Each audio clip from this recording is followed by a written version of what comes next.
জয় হিন্দ বন্ধুরা, welcome back to force update. বন্ধুরা, BSF, HM এবং এএসআই অর্থাৎ হেড কনস্টেবল, মিনিস্ট্রিয়াল, তার সাথে সাথে অ্যাসিস্ট্যান্ট সাব ইন্সপেক্টর, তার কিন্তু ফিজিক্যাল ডেট নিয়ে আমি কিন্তু তোমাদের আগে ভিডিও বানিয়েছি। কোন ডেট নাগাদ ফিজিক্যাল হতে পারে এই ভিডিওতে আমি কিন্তু তোমাদের বলে দেবো। বিএসএফ, এইচএম এবং এএসআই ডকুমেন্টস কী কী লাগবে ফিজিক্যালের সময়। বন্ধুরা, ফিজিক্যালের সময় তোমাদের কিন্তু অনেকগুলো ডকুমেন্টস চেক করা হবে, যেগুলো তোমরা যদি না নিয়ে যাও সেক্ষেত্রে তোমাকে কিন্তু ফিজিক্যাল থেকে বাইরে বের করে দেওয়া হবে। ঠিক আছে, তো অবশ্যই এই ডকুমেন্টসগুলো রেডি করে নাও। আমি কিন্তু এই ভিডিওতে A to Z ডকুমেন্টস লিস্টটা তোমাদের বলে দিচ্ছি। তো চলো বন্ধু, ভিডিওটি স্টার্ট করি। তার আগে আমাদের ইউটিউব চ্যানেলে যদি নতুন সাবস্ক্রাইব করবে, ডিফেন্স সংক্রান্ত আপডেট সবার প্রথমে পেয়ে যাবে। বন্ধুরা, বিএসএফ, এইচএম এবং এএসআই টোটাল কিন্তু 5 বাহিনীর ভ্যাকেন্সি রয়েছে। এখানে অ্যাসিস্ট্যান্ট সাব ইন্সপেক্টরে বিএসএফ, সিআরপিএফ, আইটিবিপি, সিআইএসএফ এবং এসএসবি মিলিয়ে প্রায় কিন্তু 400+ ভ্যাকেন্সি রয়েছে। তার সাথে সাথে হেড কনস্টেবলে কিন্তু প্রায় তোমাদের 1200+ ভ্যাকেন্সি রয়েছে। টোটাল কিন্তু হেড কনস্টেবল এবং অ্যাসিস্ট্যান্ট সাব ইন্সপেক্টর মিলিয়ে 1520+ কিন্তু ভ্যাকেন্সি রয়েছে। এবং বন্ধুরা, এখানে হেড কনস্টেবলে তোমরা BSF, CRPF, ITBP, CISF, SSB তার সাথে সাথে আসাম রাইফেল কিন্তু পেয়ে যাবে।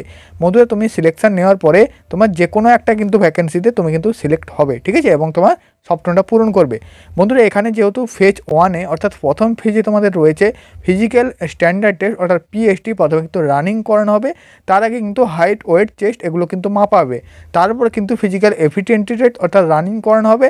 তারপরে এখানে দেখতে পাচ্ছ সেকেন্ড ফেজে কম্পিউটার বেসড টেস্ট, থার্ড ফেজে রয়েছে skill test, documents verification and medical examination. ঠিক আছে, তো তাই জন্য আমি কিন্তু তোমাদের ডকুমেন্টসের পুরো লিস্টটা আমি এই ভিডিওর মধ্যে বলে দেবো, যেটা কিন্তু তোমাদের ফিজিক্যালের সময় দেখা হবে। ঠিক আছে বন্ধুরা, ভিডিওতে আগে যাওয়ার আগে বলে দিচ্ছি, তোমরা যারা বিএসএফ, এএসআই এবং হেড কনস্টেবলে আবেদন করেছো, তোমাদের চেকসু পাবলিকেশনের তরফ থেকে পেয়ে যাবে প্র্যাকটিস সেট। তার সাথে সাথে এই বইটির সাথে কম্বো প্যাকেজ হিসাবে পেয়ে যাবে সামান্য হিন্দির বইটি। এই দুটি বই তোমরা কিন্তু ডিসক্রিপশানে লিঙ্ক থেকে সরাসরি ফ্লিপকার্ট এবং অ্যামাজন থেকে কিনতে পারবে। এই দুটি বই থেকে তোমাদের কিন্তু অনেক কমন কোশ্চেন আসবে পরীক্ষাতে, এবং তোমরা কিন্তু তোমাদের পরীক্ষাটা আরও মজবুত করে তুলতে পারবে। এই দুটি ফিজিক্যালের সময় কিন্তু বেশি তোমাদের ডকুমেন্টস দেখা হবে না, কিন্তু এই যে ডকুমেন্টসগুলো বলবো এগুলো কিন্তু অবশ্যই নিয়ে যাবে, না হলে কিন্তু পরে কিন্তু ঝামেলাতে পড়বে। ঠিক আছে, আর এগুলো না নিয়ে গেলে তুমি কিন্তু পরে কিন্তু পস্তাবে। ঠিক আছে, তো অবশ্যই এই ডকুমেন্টসগুলো কিন্তু স্ক্রিনশট করে নাও আর একবার কিন্তু খাতায় লিখে নাও।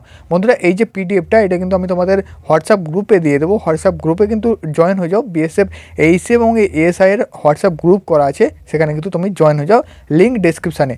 বন্ধুরা, প্রথমেও তো আসছি বিএসএফ, এইচএম এবং এএসআইয়ে দুটোরই ক্ষেত্রে প্রথম যে ডকুমেন্টসটা লাগছে সেটা হচ্ছে অ্যাডমিট কার্ড, যেটা কিন্তু তোমাদের অফিসিয়াল ওয়েবসাইটে অর্থাৎ recruitment.bsf.gov.in এই অফিসিয়াল ওয়েবসাইটে তোমার কিন্তু অ্যাডমিট কার্ডটা পেয়ে যাবে। কোন ডেট নাগাদ অ্যাডমিট কার্ডটা আসবে সেটা কিন্তু আমি তোমাদের আগের ভিডিওতে বলেছি, সেই ভিডিওটা দেখে নেবে। নেক্সট বন্ধুরা, তোমাদের বলে দিচ্ছি আধার কার্ড। আধার কার্ড কিন্তু অবশ্যই নিয়ে যাবে, এটা কিন্তু আইডি প্রুফ।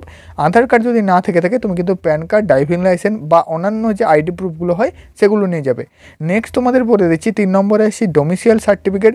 বন্ধুরা, ডোমিসিয়াল সার্টিফিকেটটা এই জন্য দরকার এবং তাদের দরকার, তুমি যদি গোর্খা, গাড়ওয়ালিস, রাজবংশী, তার সাথে সাথে ত্রিপুরা, হিমাচল প্রদেশ বা অন্য অন্য ডিস্ট্রিক্ট থেকে যারা কিন্তু ছাড়, হাইটের ছাড় এবং ওয়েট বা চেস্টের ছাড়ের জন্য পাবে। ঠিক আছে, তারা কিন্তু অবশ্যই ডোমিসিয়াল সার্টিফিকেটটা বানিয়ে নেবে। ঠিক আছে, বাকি তুমি যদি নর্মাল ডিস্ট্রিক্ট থেকে বিলং করো তো সেক্ষেত্রেও তুমি কিন্তু ডোমিসিয়াল সার্টিফিকেটটা বানাতে পারো। এটা কিন্তু তোমাদের ফাইনাল ডকুমেন্টস ভেরিফিকেশানে লাগবে। নেক্সট বন্ধুরা, কাস্ট সার্টিফিকেটটা কিন্তু অবশ্যই বানিয়ে নেবে। তুমি যদি জেনারেল ক্যান্ডিডেট হও সেক্ষেত্রে কাস্ট সার্টিফিকেটটা এখানে তোমাদের লাগছে না, কিন্তু তুমি যদি এসসি বা এসটি ক্যান্ডিডেট হও সেক্ষেত্রে হাইটটা ছাড় পাওয়ার জন্য তোমার কিন্তু কাস্ট সার্টিফিকেটটা লাগছে।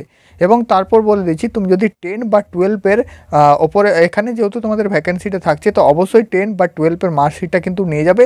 সেখানে কিন্তু তোমাদের একবার 10 বা 12-এর মার্কশিটটা কিন্তু চেক হতে পারে। ঠিক আছে, তাই জন্য অবশ্যই নিয়ে যাবে। নেক্সট বন্ধুরা, 10 কপি পাসপোর্ট সাইজ কিন্তু ফটো নিয়ে যাবে, যেখানে কিন্তু তোমরা ফিজিক্যাল পাস করলে ফটো কিন্তু অবশ্যই তোমাদের লাগবে। ঠিক আছে, ফটো নিয়ে নেবে 10 কপি মিনিমাম কিন্তু নিয়ে নেবে, passport size colour photo. Next তোমাদের বলে দিচ্ছি, এক্স সার্ভিসম্যান তুমি যদি হয়ে থাকো তাহলে এক্স সার্ভিসম্যান অর্থাৎ যে চাকরিটা থেকে তুমি সার্ভিসম্যান করছিলে তো সেই সার্টিফিকেটটা তুমি কিন্তু অবশ্যই নিয়ে যাবে, যেটা কিন্তু ওখানে তোমাকে দেখাতে হবে। বন্ধুরা, এই যে ডকুমেন্টসগুলো বললাম এর বাইরে কিন্তু কোনো প্রকার ডকুমেন্টস তোমাকে নিয়ে যেতে হবে না, একটা কিন্তু স্ক্রিনশট করে নাও। এই ডকুমেন্টসগুলো আমি কিন্তু তোমাদের হোয়াটসঅ্যাপ গ্রুপেও দিয়ে দেবো। বন্ধুরা, বিএসএফ, এইচএম অর্থাৎ হেড কনস্টেবল, মিনিস্টার, তার সাথে অ্যাসিস্ট্যান্ট সাব ইন্সপেক্টরে এই কটা ডকুমেন্টস লাগছে। আর একটা কথা বন্ধুরা, এখানে যে অ্যাডমিট কার্ডটা বেরোবে তো সেই অ্যাডমিট কার্ডটা তুমি কিন্তু সাদা, কালো, রঙিন যেটা ইচ্ছা করতে পারো। রঙিন করলে কোনো প্রকার কিন্তু ঝামেলা থাকে না এবং সাদা কালোও তুমি কিন্তু করতে পারো। বাকি তোমাদের অ্যাডমিট কার্ড যেদিন রিলিজ করা হবে আমি কিন্তু আবারও ভিডিও বানাবো। তো জয় হিন্দ। তখন এই রকম ভিডিও পাওয়ার জন্য চ্যানেলটি সাবস্ক্রাইব করবে, বন্ধুদের কাছে শেয়ার করে দেবে এবং ভিডিওটি লাইক করবে।